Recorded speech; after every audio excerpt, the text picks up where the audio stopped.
আমার সন্তানের গায়ের মধ্যে তীর পড়বে, ওই তীর আমার সন্তানের গায়ের মধ্যে পড়ার কারণে আমার নবীও বেঁচে যাবে। নবী যদি আমার বেঁচে যায় আমার সন্তানের কারণে, এটাই হবে আমার জীবনের সবচেয়ে বড় পাওয়া, এটাই হবে আমার জীবনের সবচেয়ে বড় অর্জন।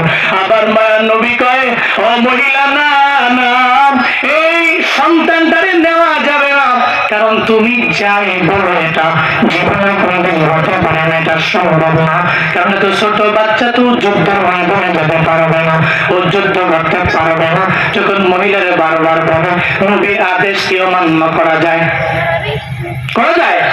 নবী বললো, যাও তুমি বাড়ি চলে যাও, তোমার নেওয়া হবে না, বাচ্চাটাকেও নেওয়া হবে না, যাও।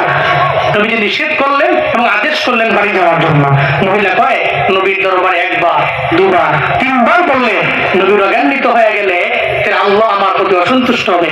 সন্তানটাকে কুলের মধ্যে লইয়া উনি চলে গেলেন, বাড়ির দিকে রওনা হয়। পথিমধ্যে যাওয়ার পরে বাচ্চারা কয়, কই লইয়া যাও আমারে? বাড়ি লইয়া যাই। বাড়ি আমি যাবো না, সুবহানাল্লাহ পড়বেন না। তোমার তো ওয়াদা দিয়েছি যুদ্ধের ময়দানে আমি যাবো, ওখানে গিয়ে আবার গাজী হয়ে ফিরবো না, আমি শহীদ হবো। সুবহানাল্লাহ পড়ে না। আমি তো গাজী হবো না, আমি শহীদ হবো। তুমি আমার বাড়ি লয়ে যাও কি জন্যে? আমি বাড়ি যেতে চাই না। মা, তুমি আমাকে নবীর কাছে আবার নিয়ে যাও। মহিলা কয়, না, নবীর কাছে আমি একবার নিষেধ করছে, আমি নিয়ে যেতে পারবো না, তুমি একা গেলে যেতে পারো। লাভ দিয়া সন্তানটা মায়ের কোল থেকে নেমে গেছে, আমি নবীর দরবারে যাবো, যুদ্ধের ময়দানে যাবো। আল্লাহু আকবার।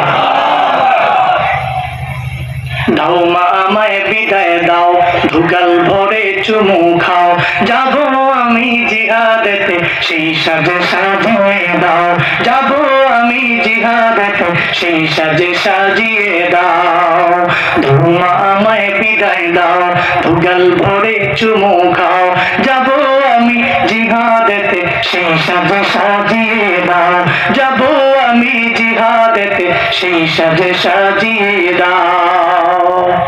কোরআনের শত্রু যারা, হাদিসের শত্রু তারা,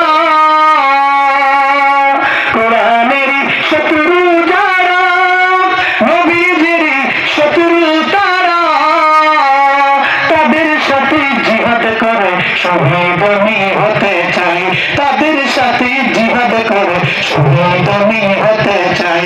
ধোয়া আমায় বিদায় দাও, ধুগাল ভরে চুমু খাও, যাবো আমি জিহাদেতে, সেই সাজে সাজিয়ে দাও, যাবো আমি জিহাদেতে, সেই সাজে সাজিয়ে দাও, যাবো আমি জিহাদেতে, সেই সাজে সাজিয়ে দাও।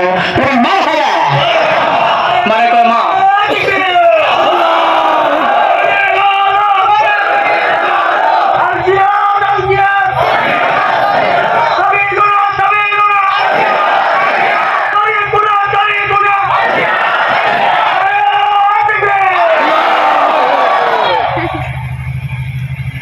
তাকবীরগুলোকে আল্লাহ কবুল করেন।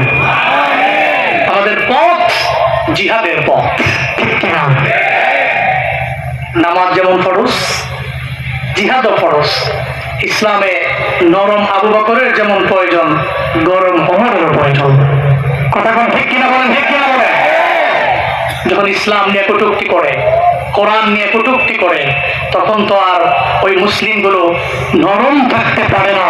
এরা হযরত ওমরের মতো তরবারিকে কাপ মুক্ত করে ঘর থেকে রাস্তায় নেমে পড়ে। তখন ময়দানে নেমে ওই সমস্ত ইসলাম বিদ্বেষীদেরকে সর্বোচ্চ আদালতে ফাঁসির রায় কার্যকর হওয়ার আগ পর্যন্ত এরা বাড়ি ফিরে যায় না। এটা মুমিনের কাজ, এটা মুমিনের কাজ। ছোট বাচ্চারা কয়, শত্রু তো নবী, ওরা কোরআনের শত্রু, আমি তো আমার বাড়ি যেতে পারি না, আমার নামায় দেন কুল থেকে নামায় দিছে, দৌড়ে চলে গেছে নবীর কাছে। সুবহানাল্লাহ, দৌড়ে চলে গেছে নবীর কাছে।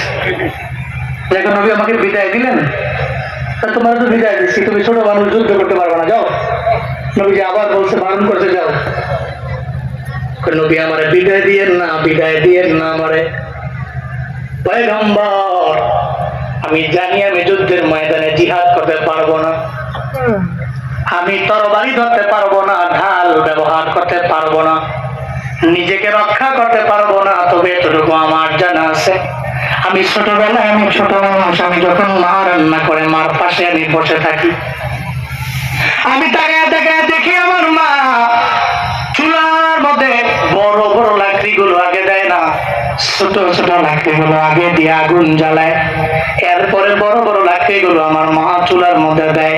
আমি ওখান থেকে শিখছি অনেক কাজ পৃথিবীর মধ্যে এমন আছে, অনেক কাজ আছে যে কাজ সব বড় দিয়ে শুরু হয় না, মাঝে মাঝে ছোটদের দিয়েও শুরু হয়, ছোটদের দিয়েও শুরু হয়।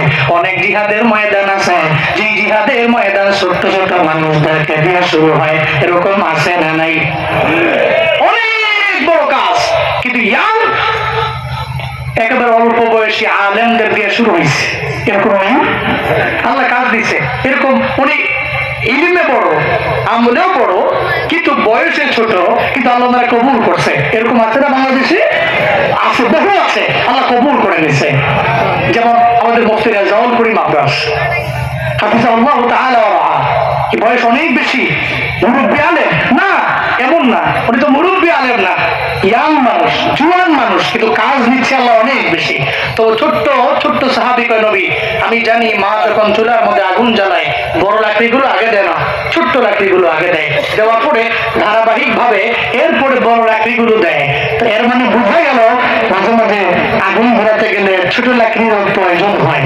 তাও চাই যুদ্ধের ময়দানে আমি যাব, ওই জিহাদের ময়দানে গিয়া যুদ্ধের ময়দানে সব সাহাবায়ে কেরামের সামনে আমি দাঁড়াবো, যুদ্ধের ময়দানের প্রথম তীরটা যদি আমার উপরে পড়ে, যুদ্ধের ময়দানে যুদ্ধ শুরু হবে, আমি ছোট্ট বালকের মাধ্যমে পড়ব। আল্লাহু আকবার। নবীজি এরপরে বারণ করে দিলেন, তোমার নেওয়া হবে না।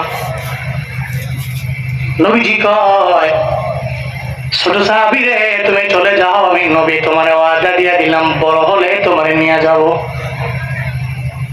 আমি বড় হইলে তোমারে নিয়ে যাব, ওয়াদা দিলাম। এরপরও সন্তানটা তো মানতে চায় না, বাচ্চাটা মানতে চায় না, নবীর সাহাবী ছোট্ট সাহাবী মানতে চায় না। এদিকে আল্লাহ তো জানা আছে, আল্লাহ তো দেখতেছে এই ছোট্ট বাচ্চাটা জিহাদের ময়দানে যাইয়া নিজের সুহাদাদের খাতার মধ্যে নামটা উঠে দেওয়ার জন্য সে পাগলের মতো হয়ে গেল, সে এমন পাগল হয়ে গেল, যুদ্ধ করবে আবার নিজের শহীদ বানায় ফেলবে। এই চিন্তা নিয়ে নবীর দরবারে বলে, আল্লাহ তো জানে, আল্লাহ তো দেখে, আল্লাহকে জিবরাইল আমার নবীর দরবারে চলে যাও, আমার নবীর দরবারে যাও, আমার নবীর দরবারে যাইয়া নবীরে জানায় দেও, নবী যে বাচ্চাটারে সাহাবীটারে বারবার বাড়ির মধ্যে ফেরায় দেয়, যুদ্ধের ময়দানে নিবে না, ও যুদ্ধ করতে পারবে না, তরবারি ধরতে পারবে না, ও ঢাল ব্যবহার করতে পারবে না, ও তীর মারতে পারবে না, নিজের বাঁচায় রাখতে পারবে না। এই জিবরাইল আমার নবীর দরবারে গিয়া জানাও, আমার নবীরে গিয়া বলো আমার নবী যাতে তারে আমার দ্বিতীয়বার আর বারণ করে বাড়ির মধ্যে না নিয়ে যায়। আজকে যুদ্ধের ময়দানে যারা যাবে, যারা জিহাদের ময়দানে গিয়া শহীদ হয়ে যাবে, এই সমস্ত সব সুহাদাদের লিস্ট আল্লাহর কাছে আছে। ওই লিস্টের মধ্যে প্রথম কাতারে প্রথম নামটা যার নাম, এটাই তো ছোট্ট সাহাবীর নাম। আজকে যুদ্ধের ময়দানে যারা শহীদ হয়ে যাবে, এদের মধ্যে 1 নাম্বার হবে ছোট্ট সাহাবী। আমার নবী গিয়ে জানায় দাও, আশা আল্লাহ থেকে পাশ হয়ে গেছে, আশা আল্লাহ থেকে পাশ হয়ে গেছে। এই ছোট্ট বাচ্চারা আজকে যুদ্ধের ময়দানে যাবে, গাছ হয়ে ফিরবে না, তার মায়ের শহীদের মা বানাইয়া ওই যুদ্ধের ময়দানে তার দাফন হয়ে যাবে। আমি আল্লাহর পক্ষ থেকে এটাই ঘোষণা জানা দাও। জিবরাইল এসে কয়, ও পয়গম্বর, কেন বারবার বারণ করেন? এই ছেলে আপনার দরবারে আসে, আপনি ফিরে দিলেন, আবার আসলো, আবার ফিরে দিলেন, আবার আসছে, আবার আপনি বারণ করেন। আল্লাহ তো তারে এমন ভাবে কবুল করে নিল, ও পয়গম্বর তারে আপনি আর ফিরে দিবেন না, আজকে যুদ্ধের ময়দানে তারে পাঠাবেন, আপনার সঙ্গে আপনি নিয়ে যাবেন। যুদ্ধের ময়দানে আজকে যারা শহীদ হয়ে যাবে, এদের মাঝে 1 নাম্বারই হলো তার নাম, চিল্লায় পড়া যাবে কি সুবহানাল্লাহ। 1 নম্বরে তার নাম। মা যখন শুনলো মনটা বড় হয়ে গেল, আর মায়েরা জানে রে যদি আমার যুদ্ধের ময়দানে যায়